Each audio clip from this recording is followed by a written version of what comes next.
Deutéronome, chapitre 1er. Voici les paroles que Moïse adressa à tout Israël de l'autre côté du Jourdain, dans le désert, dans la plaine qui se trouve vis-à-vis de Suph, entre Paran, Tophel, Laban, Hatséroth et Dizahab. Il y a 11 journées de marche depuis Horeb jusqu'à Kadès-Barnéa, en passant par la région montagneuse de Séhir. Au cours de la 40e année après la sortie d'Égypte, le premier jour du 11e mois, Moïse parla aux Israélites conformément à tout ce que l'Éternel lui avait ordonné de leur dire.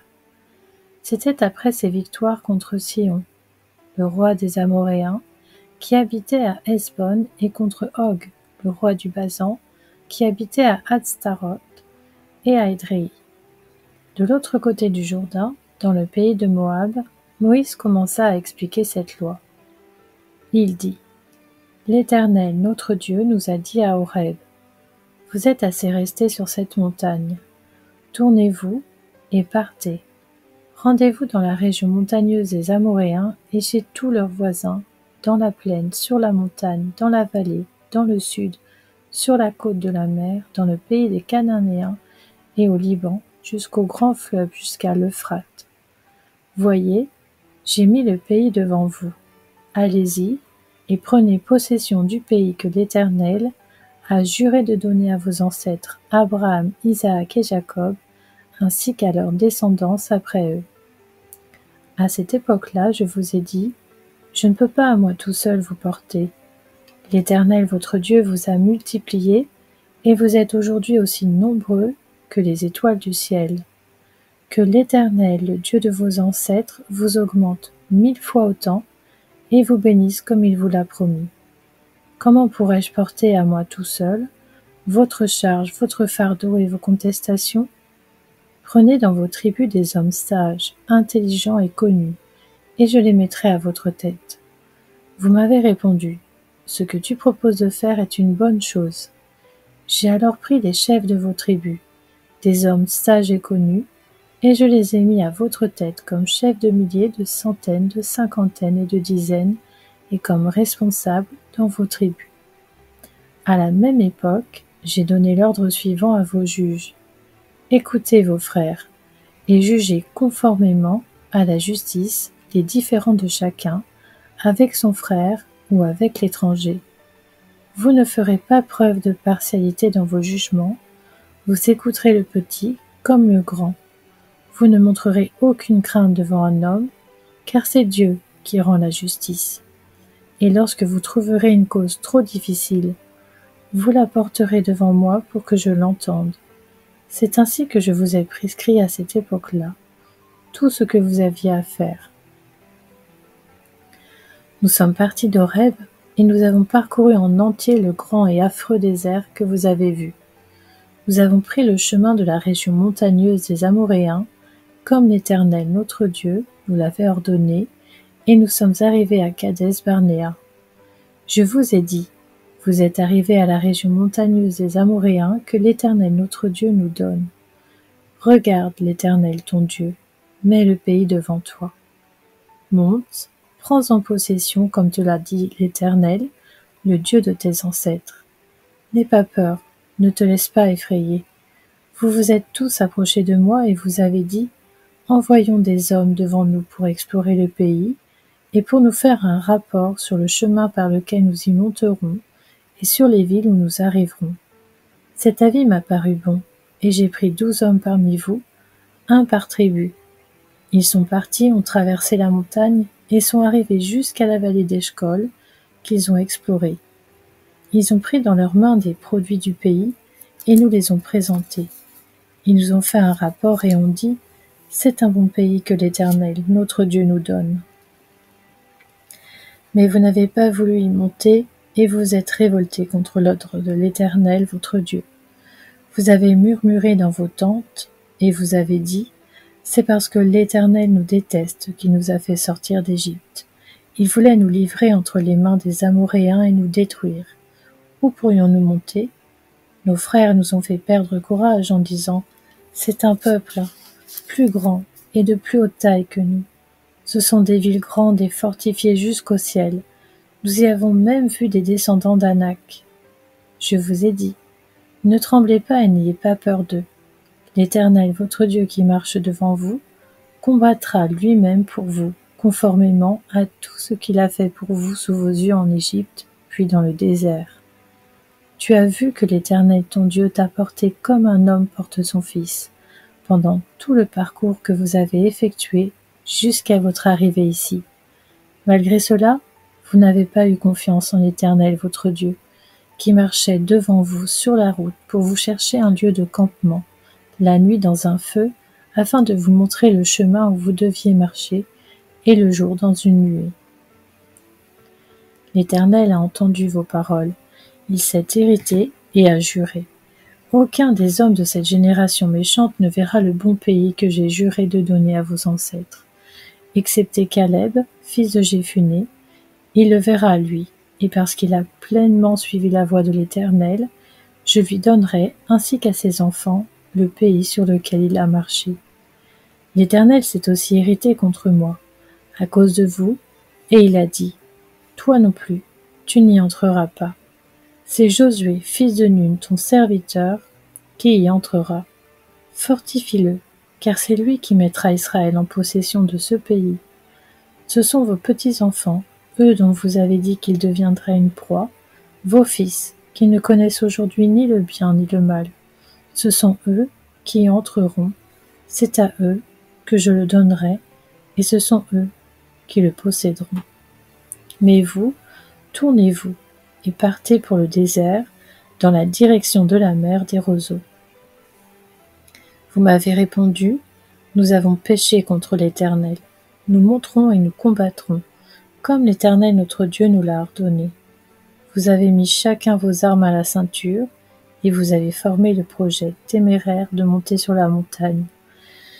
L'Éternel m'a dit, dis-leur, ne montez pas et ne combattez pas, car je ne suis pas au milieu de vous. Ne vous faites pas battre par vos ennemis. Je vous ai parlé, mais vous n'avez pas écouté. Vous vous êtes révoltés contre l'ordre de l'Éternel, et dans votre insolence, vous êtes montés sur la montagne. Alors les Amoréens qui y habitent sont sortis à votre rencontre, et vous ont poursuivis comme le font les abeilles. Ils vous ont battu en Séhir, et vous ont poursuivi jusqu'à Horma. À votre retour, vous avez pleuré devant l'Éternel, mais l'Éternel n'a pas écouté votre voix, il ne vous a pas prêté l'oreille. Vous êtes restés à Kadès, vous y avez séjourné longtemps.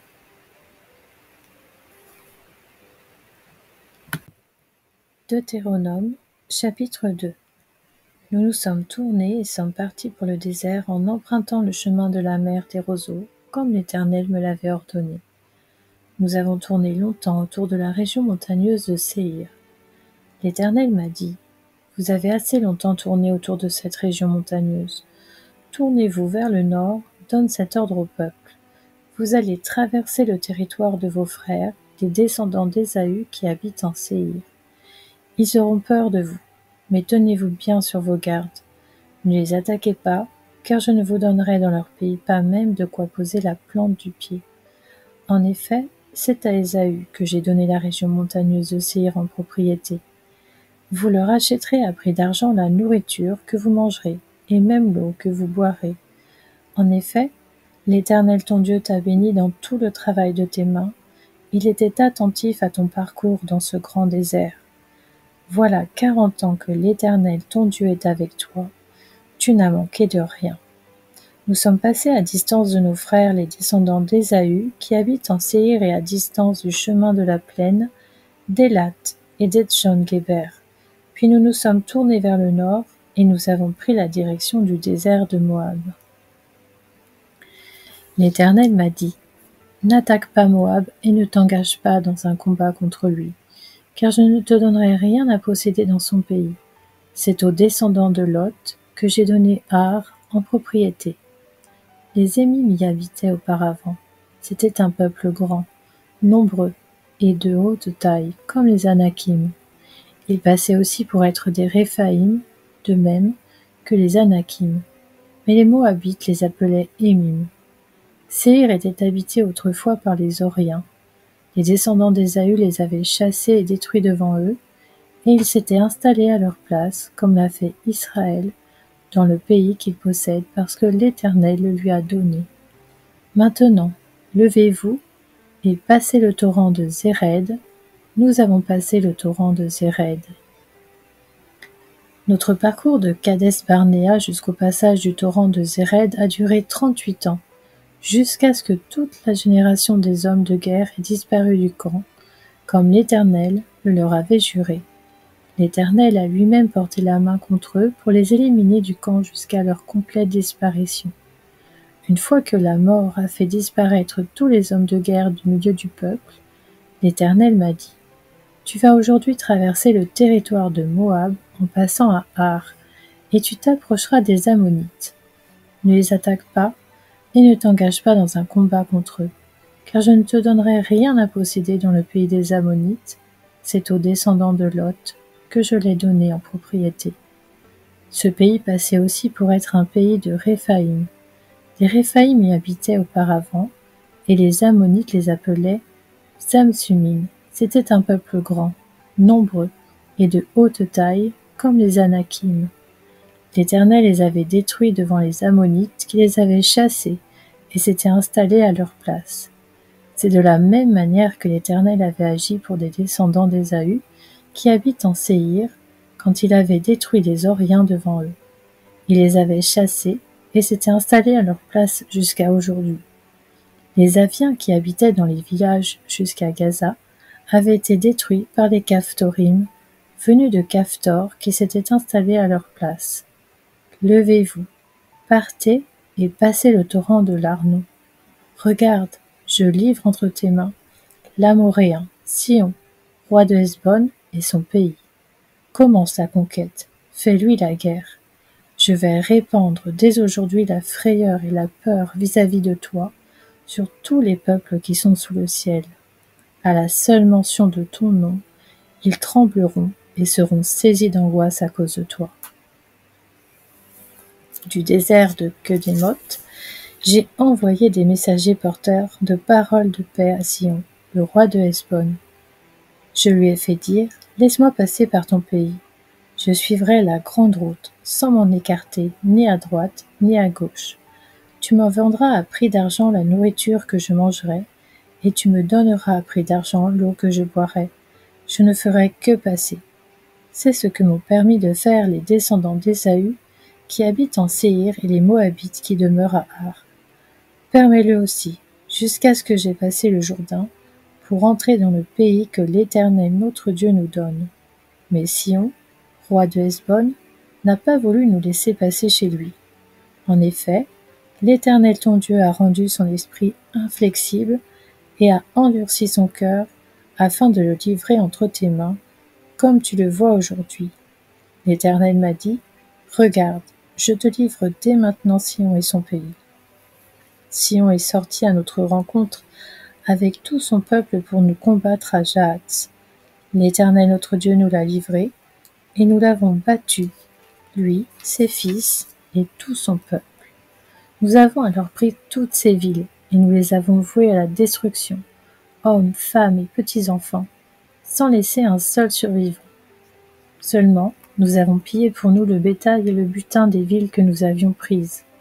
Depuis Aroër sur les bords du torrent de l'Arnon, et la ville qui se trouve dans la vallée jusqu'à Galaad, il n'y a pas eu de ville trop forte pour nous. L'Éternel notre Dieu nous a tout livré.